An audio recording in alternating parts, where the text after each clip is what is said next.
اس لیے میں اجازت دیتی ہوں کہ یہاں عمر کو دفن کیا جائے۔ اللہ اکبر۔ اور پھر وہاں حضرت عمر رضی اللہ تعالی عنہ کو دفن کیا گیا۔ یہ قبر میرے حضور کی ہے، ساتھ حضرت صدیق اکبر ہیں، ساتھ حضرت عمر فاروق رضی اللہ تعالی عنہ ہیں۔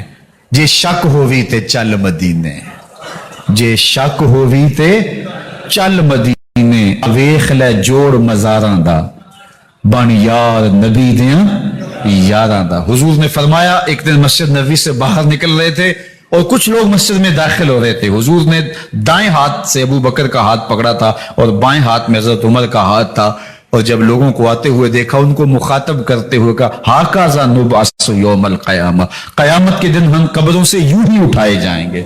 میرے دائیں ہاتھ میں ابو بکر کا ہاتھ ہوگا، بائیں ہاتھ میں عمر کا ہاتھ ہوگا۔ جے شک ہووی تے چل مدینے، آ ویکھ لے جوڑ مزاراں دا، بن یار نبی دیں یاراں دا۔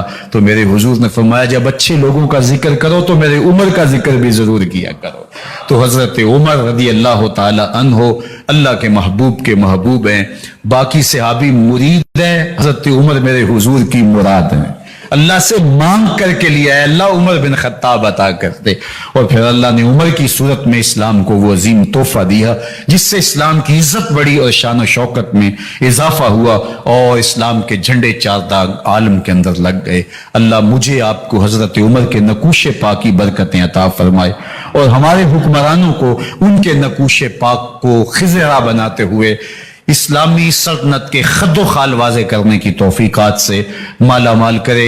اللہ اللہ اللہ لا الہ الا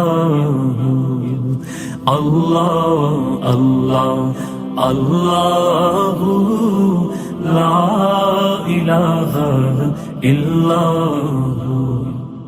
آمینہ بی بی کے گلشن میں آئی ہے تازہ بہار، آمینہ بی بی کے گلشن میں آئی ہے تازہ بہار۔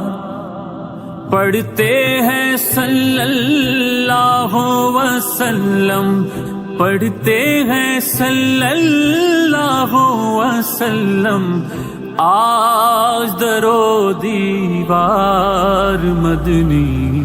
اللہ اللہ اللہ لا الہ الا اللہ۔